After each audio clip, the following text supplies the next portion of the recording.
안녕하세요. 반갑습니다. 자유대한민국 국민입니다. 특별한 내용도 없었는데 유튜브에서 정책에 맞지 않는 내용을 올렸다며 2주간 제 계정을 정지시키는 바람에 한동안 영상을 올리지 못했습니다.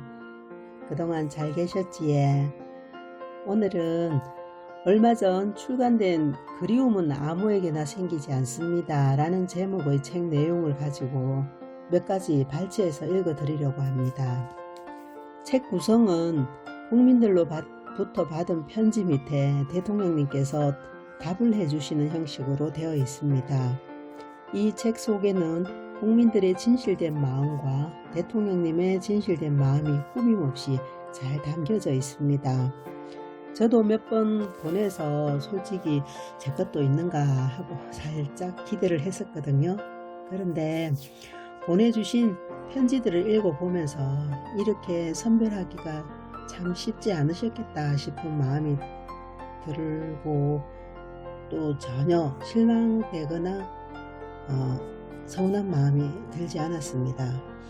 대통령님을 향한 따뜻한 국민들의 마음을 볼 수 있게 책으로 내어주신 것에 오히려 감사한 마음이 들었습니다.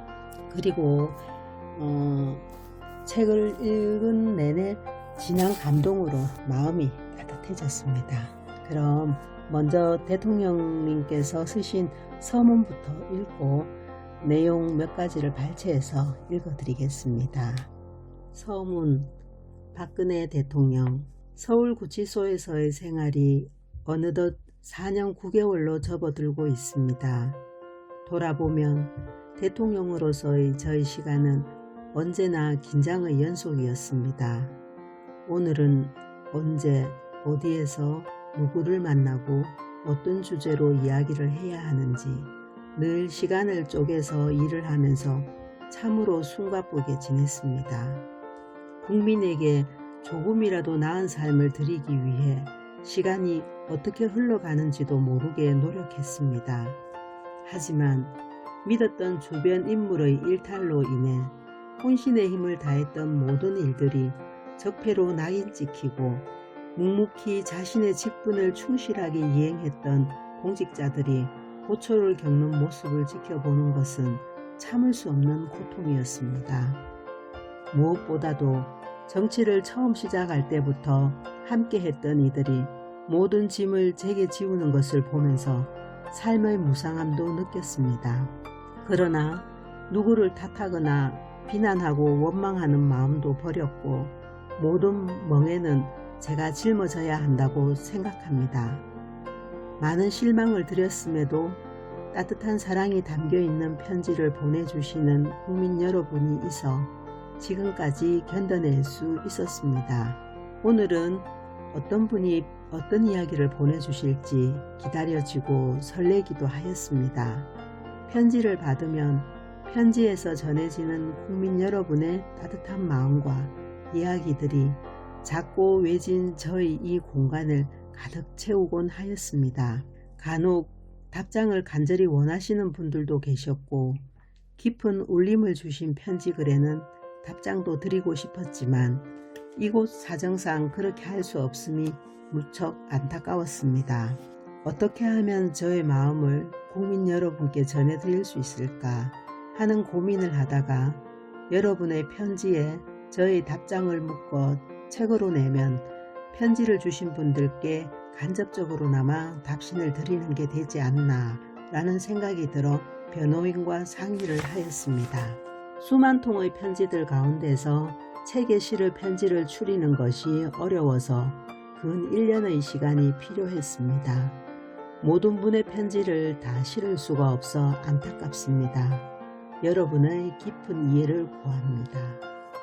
끝으로 가장 깊은 어둠의 시간들을 마다하지 않고 함께 해주시며 격려와 사랑을 주신 국민 여러분께 감사하다는 말씀을 드립니다. 언제가 될지 모르지만 국민 여러분을 다시 뵐 날이 올 것입니다. 어려운 시기지만 국민 여러분 모두 힘내시기를 그리고 항상 건강하고 행복하시기를 바랍니다. 2021년 12월 박근혜 드림.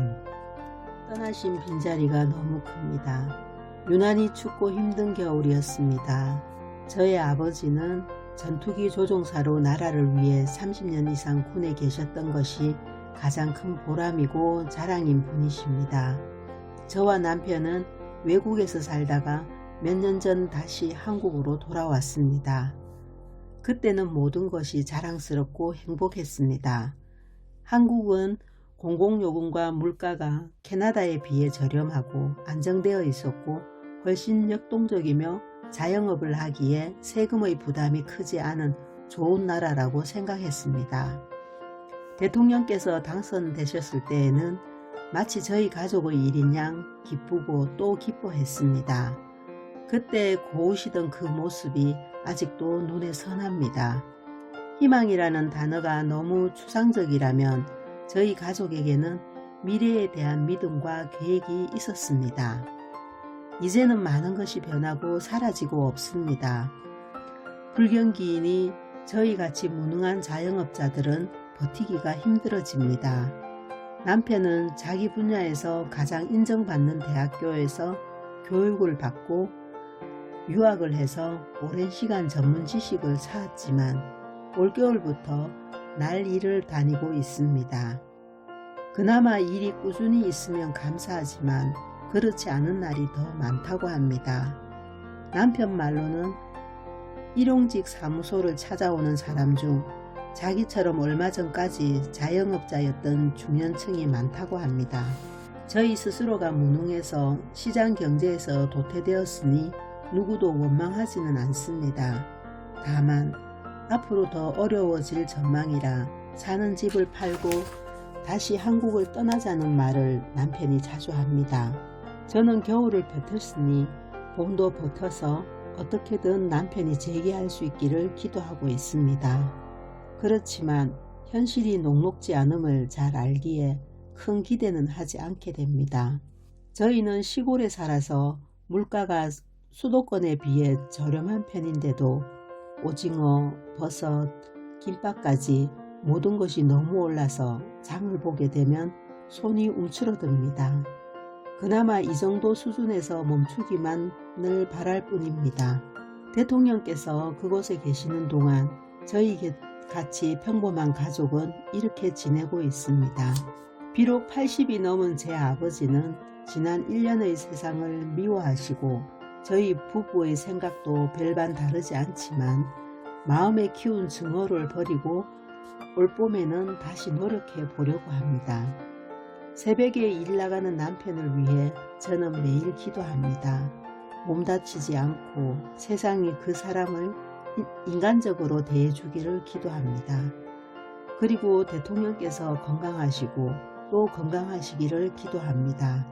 저희 가족은 기도의 힘을 믿기에 대통령께서 국민의 곁에 돌아오실 수 있기를 기도하고 있습니다. 대통령께서 국민들이 보낸 편지를 일일이 읽으신다기에 저도 용기를 내어 몇 자 적어 보았습니다. 저같이 많이 부족한 국민이 대통령께 편지를 드리는 일이 없는 세상이었다면 좋았을 거라고 생각합니다. 당신께서 어느 곳에 계시든 어떤 상황에 계시든 저희는 당신께 늘 감사드리고 있습니다. 2018년 2월 28일 경상북도 경산시 와촌면 강함리. 답장. 저같이 많이 부족한 국민이 대통령께 편지를 드리는 일이 없는 세상이었다면 좋았을 거라고 생각합니다. 라는 말씀이 제 마음을 아프게 했습니다. 우리 국민 한 사람 한 사람이 자신이 있는 일터에서 열심히 일하고 그로 인해 자신의 삶을 풍요롭고 행복하게 만들면서 살아갈 수 있는 사회가 바로 행복한 나라이고 그러한 나라를 만드는 것이 대통령으로서의 직분이라고 생각했습니다. 편지를 읽어가면서 힘들지만 견디어 이겨내겠다는 용기를 볼 수 있었고 미래에 대한 소박한 희망의 끈을 놓지 않고 있는 님의 마음을 느낄 수 있어서 오히려 제가 많은 위로를 받았습니다. 어둡고 끝이 없을 것 같은 터널이라도 언젠가는 끝이 보이고 그 끝에는 햇살이 비치는 길이 기다리고 있을 것입니다. 그리고 님의 기도에 응답이 꼭 있을 것이라 생각합니다. 첫사랑에게 보내는 편지처럼. 대통령께 첫 편지를 붙이러 가던 날은 햇살이 따뜻한데도 몹시 추웠습니다. 요즘은 사람들이 편지를 잘 쓰지 않아서인지 동네를 헤매다 겨우 빨간 우체통을 찾았습니다. 늘 그 자리에 있었을 텐데 무심히 지나친 탓에 우체통이 있다는 걸 전혀 인지하지 못했습니다. 반가운 나머지 우체통과 대화까지 시도합니다. 여기 있었구나. 얼마나 찾았는데. 우체국통을 쓰다듬기까지 합니다. 편지를 우체통 안으로 넣을 때는 첫사랑 애인에게 편지를 붙였던 그때처럼 떨리기까지 합니다. 그 순간 별별 생각을 다 합니다. 내가 쓴 이 글이 대통령께 조금이나마 위로가 될 수 있을까? 어떤 글을 적어야 힘이 되고 작은 웃음이라도 짓게 해드릴 수 있을까? 하지만 저는 걱정들을 지웁니다. 제가 대통령님을 결코 잊지 않고 있다는 마음만 전달되었으면 하고 바랄 뿐입니다. 제가 살고 있는 곳은 감개 근교의 신도시입니다. 젊은 층들이 주로 살고 있어서 단지 내에는 뜨겁게 뛰어노는 아이들의 웃음소리와 때로는 요란하게 울어제끼는 소리도 들리는 그런 동네입니다. 여름에는 아파트 광장 분수대 주변에서 뛰어노는 아이들의 에너지가 엄청납니다. 겨울에는 창문을 닫고 살아 아이들의 소란한 열기는 줄었지만 가끔씩 산책할 때면 인라인 스케이트와 보드, 자전거를 타며 싱싱 달리는 아이들의 가벼운 몸놀림과 유연성에 감탄하며 발걸음을 멈추기도 합니다. 어린아이들이 자유롭게 소리 지르며 마음껏 뛰놀 수 있는 이런 세상이 영원하길 바라봅니다. 우리가 누리고 있는 자유와 웃음이 천년만년 갈 것이라고 당연하게 여기며 의심조차 못하던 시절에는 하지 않던 생각이었습니다. 그러나 이제는 평범한 일상이 감사하게 생각될 정도로 자유 대한민국이라는 말조차 가슴속에서 슬픔으로 다가옵니다. 무더운 여름날이 가고 차가운 겨울이 다가오는 지금도 늘 걱정하는 저를 봅니다. 한여름에는 너무 무더워서 어떡하시나, 차가운 겨울날은 또 어떻게 보내실까. 아무런 도움도 드릴 수 없어 안타까워하는 수많은 사람들이 저와 같은 심정일 거라 여겨집니다. 대통령님, 우리는 반드시 다시 만날 것입니다. 항상 건강하시고 저와 같은 사람의 마음을 헤아리시어 굳건히 견뎌주십시오. 2017년 12월 13일 경상남도 창원시 의창구 북면 감계로. 답장. 겨울의 문턱으로 접어들고 있습니다. 편지를 우체통 안으로 넣을 때는 첫사랑 애인에게 편지를 붙였던 그때처럼 떨리기까지 합니다. 라는 구절을 읽으면서 웃음이 나왔습니다. 한편으로 따스한 마음을 느낄 수 있어 저도 따뜻해졌습니다. 또한 이제는 평범한 일상이 감사하게 생각될 정도로 자유 대한민국이라는 말조차 가슴속에서 슬픔으로 다가옵니다. 라는 말씀에 마음이 많이 무거웠습니다. 하지만 우리 자유 대한민국은 그리 허약하고 호락호락한 나라가 아닙니다. 우리가 지켜낸 자유는 그 어떤 세력도 이를 훼손할 수 없습니다. 이곳 구치소에서의 생활이 바깥에서의 생활에 비하면 열악하고 힘든 게 사실이지만 다시 만날 날을 기다리면서 꿋꿋하게 이겨내겠습니다. 그리움은 아무에게나 생기지 않습니다. 목마른 가슴에 한 줄기 단비가 내렸습니다. 전 헌법재판소 공보관 배보윤 변호사가 탄핵을 사죄한다며 기자회견하는 모습을 유튜브로 봤습니다. 그는 울먹였습니다. 대통령께 사죄한다며 머리 숙였습니다. 이 또한 거짓의 산이 무너지는 소리지요. 그는 말했습니다. 탄핵은 부당하다고. 그러나 공직자로서 자기 소신을 말하지 못했음을 사죄한다며 울먹였습니다. 국민들은 알고 또 믿고 있습니다. 대통령께서 동전 한 입도 부정하게 꿀고 가지 않으셨다는 것을. 대한민국 역사상 가장 청렴하고 부정부패하지 않은 대통령이셨다는 것을. 그래서 연일 노도와 같은 태극 물결이 거리를 메웁니다. 그리움은 아무에게서나 생기지 않습니다. 북녘 땅 뚱띠는 미국과 러시아로부터 찬밥 취급을 받고 눈치코치 없는 것이 완전 배째라는 식입니다. 하늘은 몹쓸 종자를 응징하려 천벌을 내립니다. 천둥 소리가 나기 전에 번갯불은 앞서 번쩍거립니다.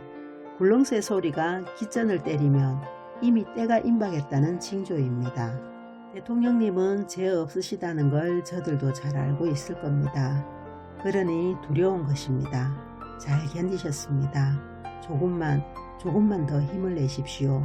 먹장 구름은 해를 잠시 가릴 수는 있을지언정 꽁꽁 붙들어 매지는 못합니다. 구름을 헤집고라도 해가 비칩니다. 아침이 찬연한 아침이 도래합니다. 이곳저곳 몸 불편한 데가 많아 밤잠도 편히 못 드신다는 소식을 접했을 때 울컥 가슴이 메어졌습니다. 칼자루를 휘두르며 울컥울컥한 사람들도 곧바로 다 풀려났는데 죄 없는 사람을 잡아 가둔다는 건 그만큼 두려운 상대라는 것입니다. 그러나 엉킨 실타래를 시간이 한 올 한 올 풀어놓을 것입니다. 건강 상하지 않도록 유념하소서. 사랑합니다. 2019년 5월 6일 경북 구미시 선산읍 선상서로. 답장. 먹구름은 해를 잠시 가릴 수는 있을지언정 꽁꽁 붙들어 매지는 못합니다. 구름을 헤집고라도 해가 비칩니다. 라는 말씀처럼 시간이 걸리더라도 진실은 반드시 밝혀질 것이고 엉킨 실타래도 한 올 한 올 풀려질 것으로 믿고 있습니다.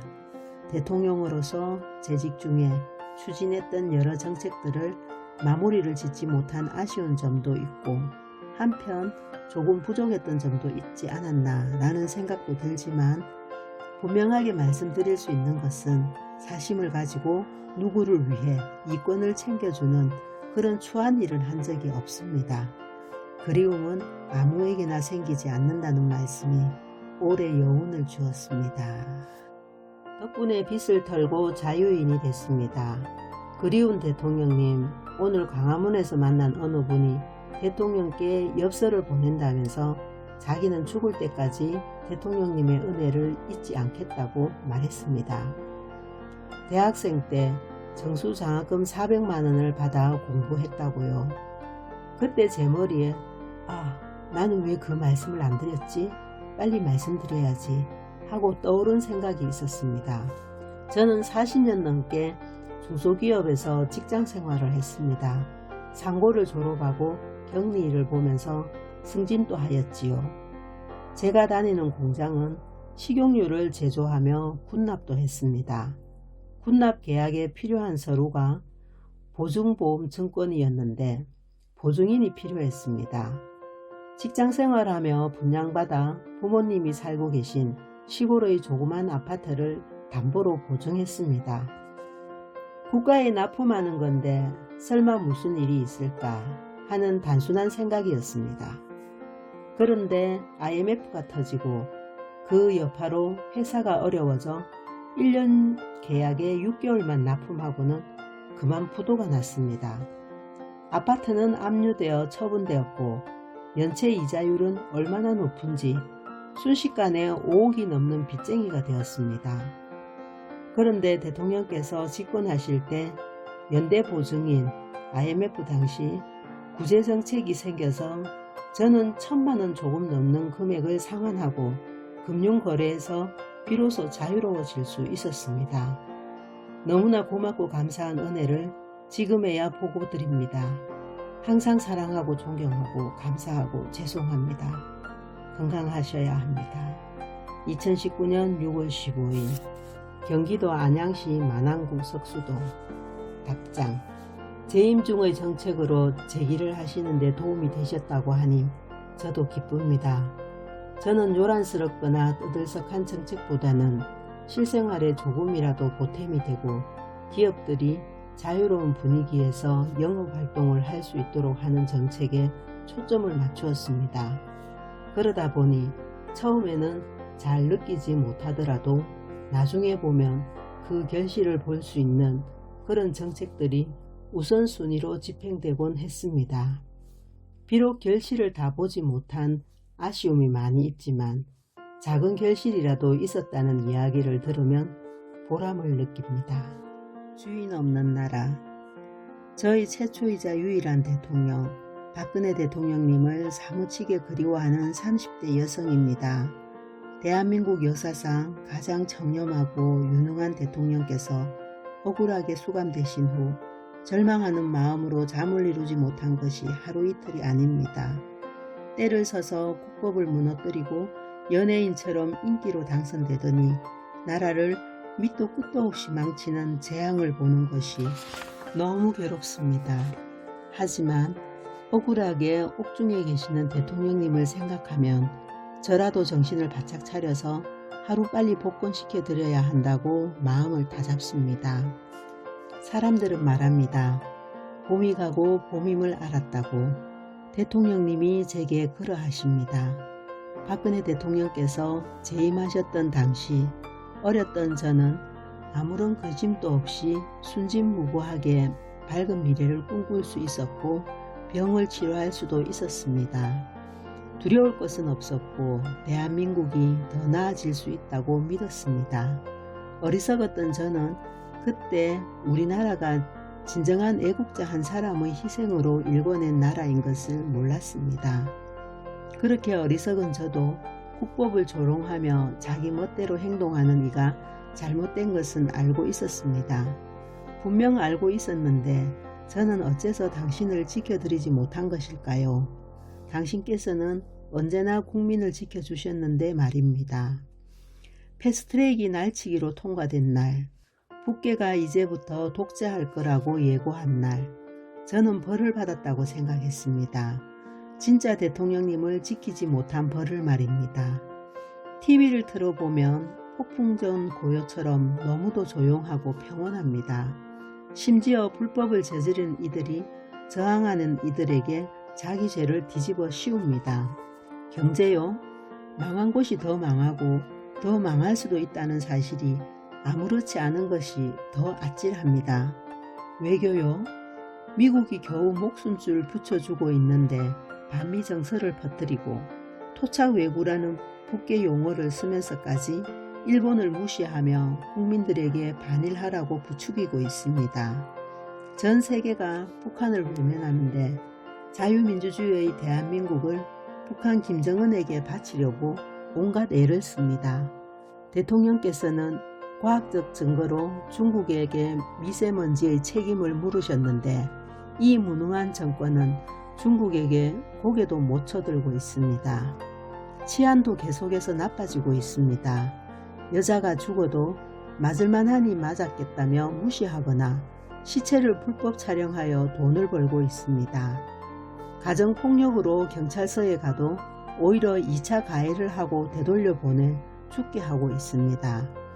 불은 또 왜 이렇게 많이 나는지 산불이 진화되기도 전에 공단에서 또 불이 났는데 세간은 모른 척합니다.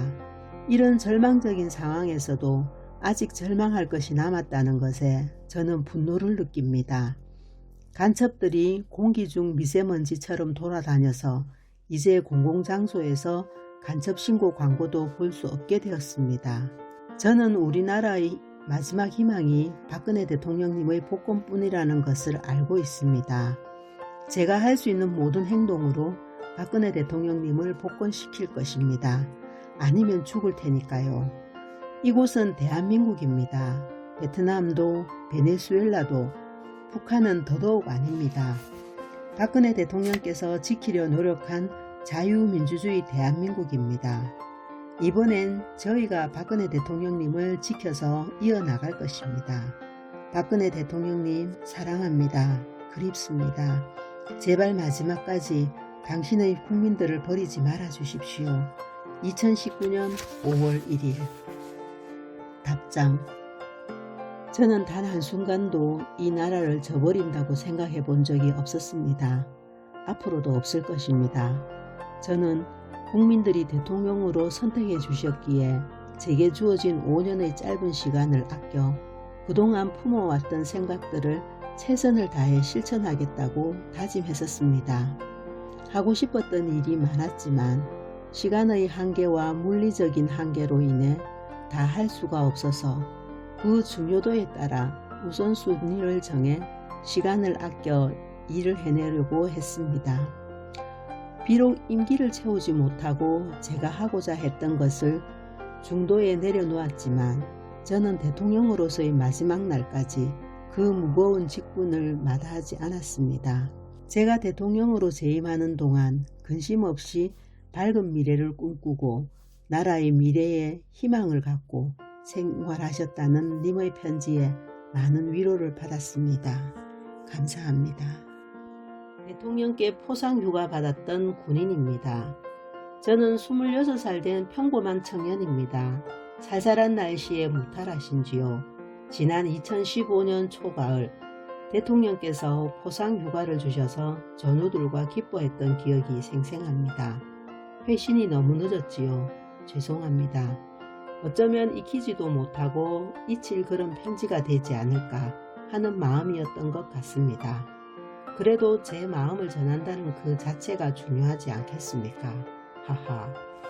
그때 보라색 정장 입고 미소 지으며 환대를 받으시던 모습이 문득 생각이 납니다. 대한민국 사법부의 법리가 바로 서는 날, 너무나 사랑하는 대통령님의 온화한 미소를 다시 볼 수 있을까요? 가을이 무심히 타고 있습니다. 다가올 겨울 건강히 보내시고요.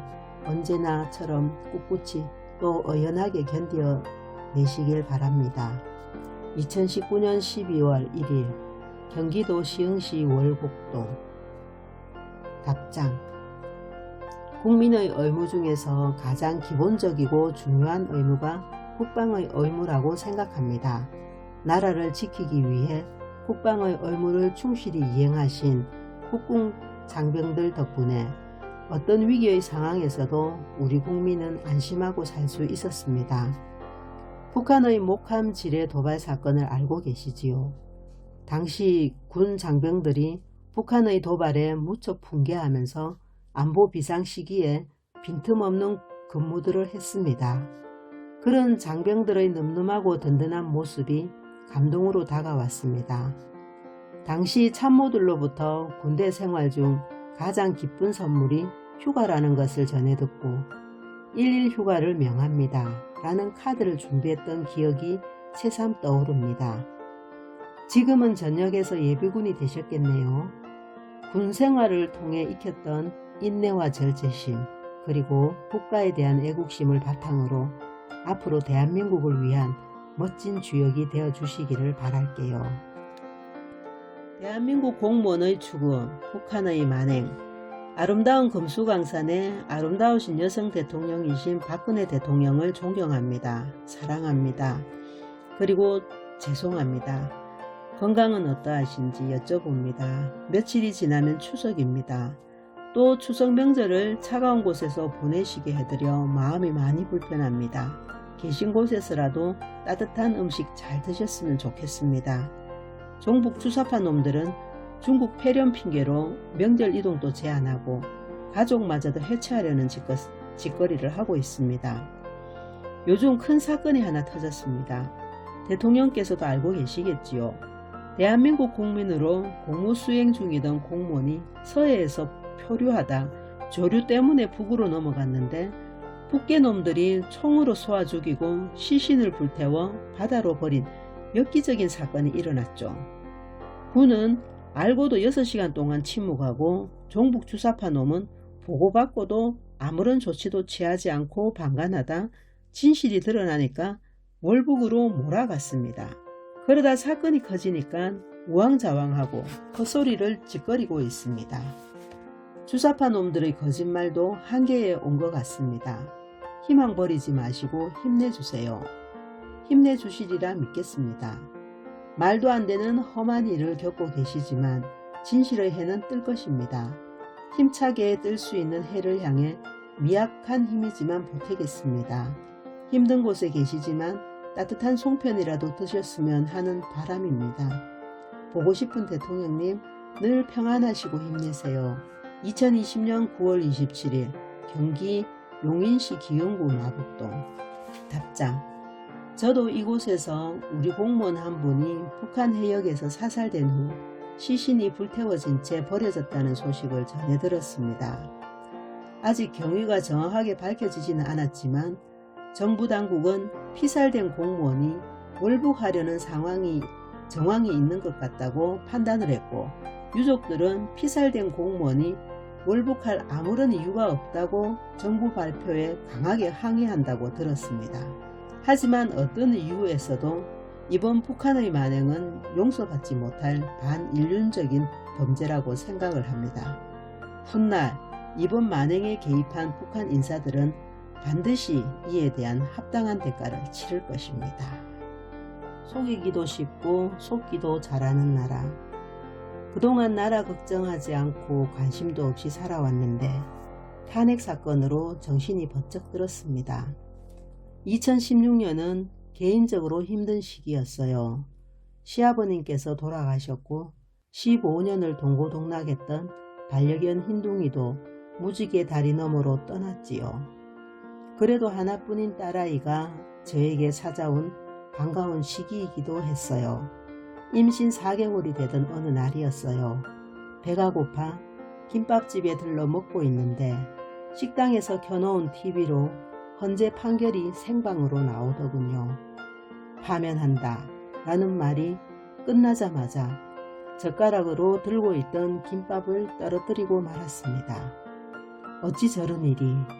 내가 지난 4년 동안 대통령이란 사람 때문에 피해를 본 게 있던가? 대통령이 탄핵되어야 할 정도로 대한민국이 위태로웠는가? 임기가 1년가량 남은 대통령을 대체 왜 탄핵시켜야 하는가? 정말 많은 생각을 했습니다. 나는 박근혜라는 사람에게 투표하지 않았습니다.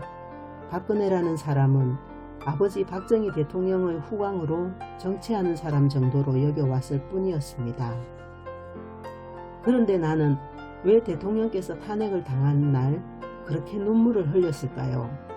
내가 지지하지도 않았고 투표하지도 않은 대통령이었지만 과반 이상의 유권자들이 원하는 사람이었기에, 국민 주권이 반영된 것이기에 대한민국 대통령으로 인정하고 살아왔기 때문이었습니다. 그런데 말도 안 되는 가짜 뉴스들과 적법 절차도 없이 신중함이 결여된 탄핵 과정을 보노라니, 일국의 대통령도 저렇게 당하는데 일개 국민의 한 사람인 나는 어떻게 되겠는가? 또 이 나라에서 태어나 자라야 할 내 아이는 어떻게 되는 것인가 하는 걱정에 참으로 암담하고 분하고 억울했습니다. 딸을 낳은 뒤 틈틈이 공부했고, 그래도 모르는 것들은 많은 애국자분들이 가르쳐 주셨습니다. 실체를 알아갈수록 지금껏 살아왔던 내 나라에 대해 적잖이 실망했습니다. 자유와 법치를 입으로만 떠들던 사람들은 지위와 소속을 불문하고 진실에 대한 생각도 갈망도 없었습니다. 많은 이들이 촛불광기에 취해 부안해동했고, 또 많은 이들이 탄핵은 잘못되었으나 지나간 역사이니 묻고 가야 한다고 했습니다. 더 많은 이들은 사기 탄핵의 실체를 알면서도 비겁하게 침묵하는 길을 택했습니다. 물질 문명의 발달이 정신 문명의 발달까지 수반하지는 못했구나. 깨어나는 것을 거부하는 이들이 참으로 많다는 것을 알았습니다. 속이기도 쉽고 속기도 잘하는 나라. 이런 나라에서 제 자식이 어떻게 살아갈까 하는 두려움과 회의감이 큽니다. 엄마인 제가 자식에게 너만은 진실하게 살아라, 올바르게 살아라 하고 말할 자격이 있나 싶기도 하고요. 그러나 분명한 것은 시간이 걸리더라도 진실은 밝혀지게 되며 하늘은 그에 맞는 벌을 내릴 거라는 것입니다. 칸트가 최고의 선은 선의지라고 했듯이 우리는 죽을 때까지 선의지를 갖고 살아가면 되겠지요. 지난해 12월 21일 머리털 나고 처음으로 광화문을 찾았습니다. 며칠 전 장난을 치다 뒤로 넘어지는 바람에 식탁에 머리를 찧어 조금 다친 딸아이는 남편에게 맡겨두고요.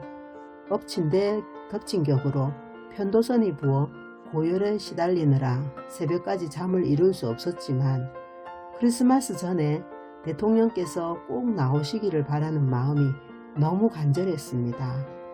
그날만이라도 참석하지 않으면 두고두고 후회할 것 같았습니다. 크리스마스의 기적은 없었지만 대통령님 석방을 위해 저도 작은 노력을 했다는 생각이 조금이나마 제 자신을 위로합니다. 앞으로 더욱더 열심히 마음을 내고 행동해야겠다는 다짐도 했습니다.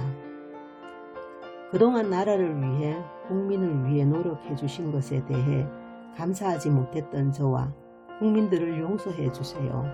속히 자유의 몸이 되셔서 진실이 존중받는 나라, 살기 좋은 나라가 되도록 대통령께서 다시 힘써 주셨으면 합니다.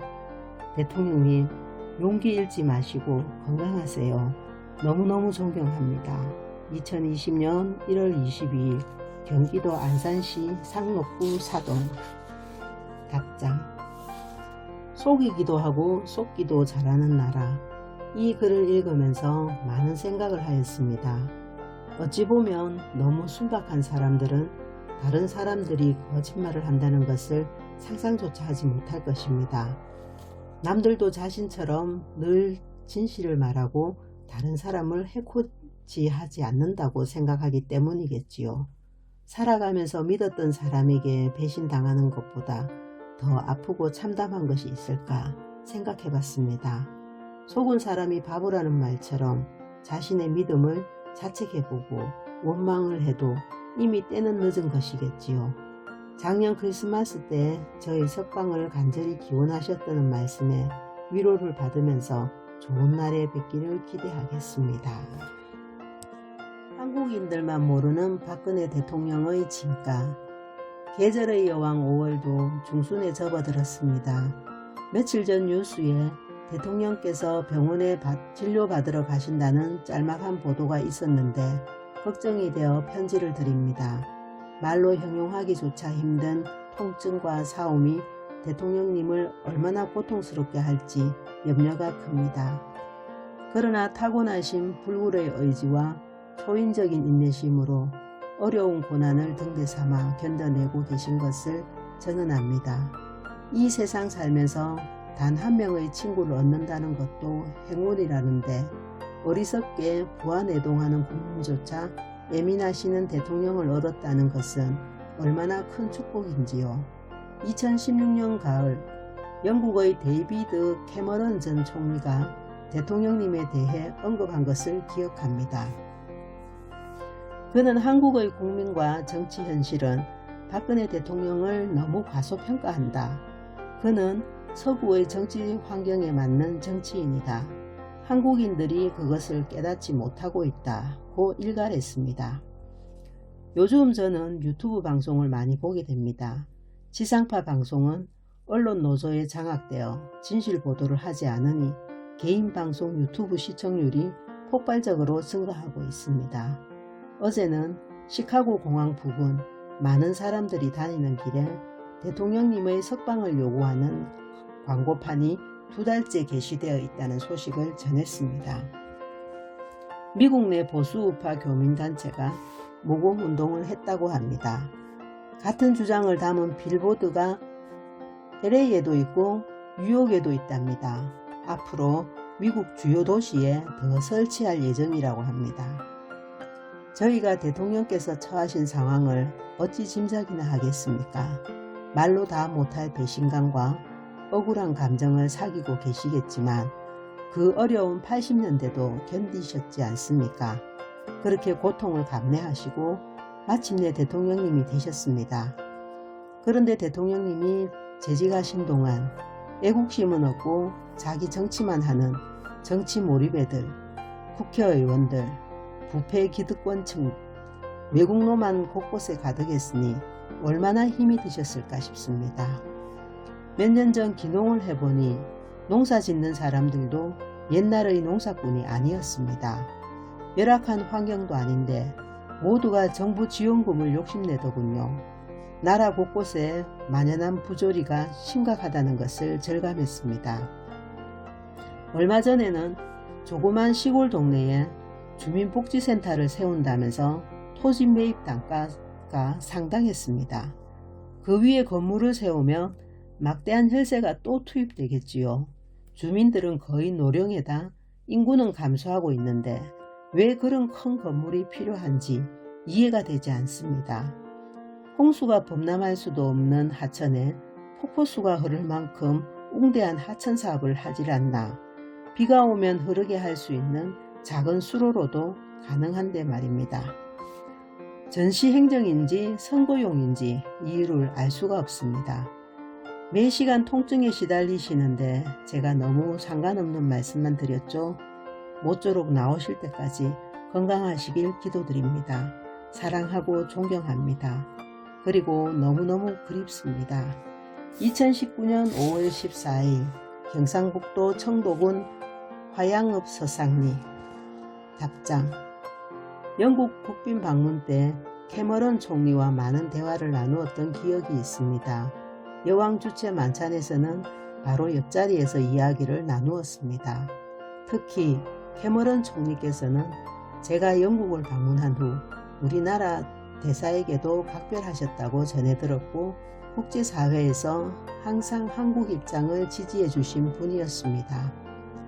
나라 살림을 맡아서 일하는 공무원들이 국민에 대한 봉사자라는 신념과 애국심이 없으면 전시행정이나 보여주기식 행정에 혈세를 낭비할 것입니다. 글 내내 나라를 걱정하는 마음을 느낄 수 있었습니다. 아무쪼록 귀농생활을 통해 행복하고 보람찬 일상을 보내시기를 바랍니다.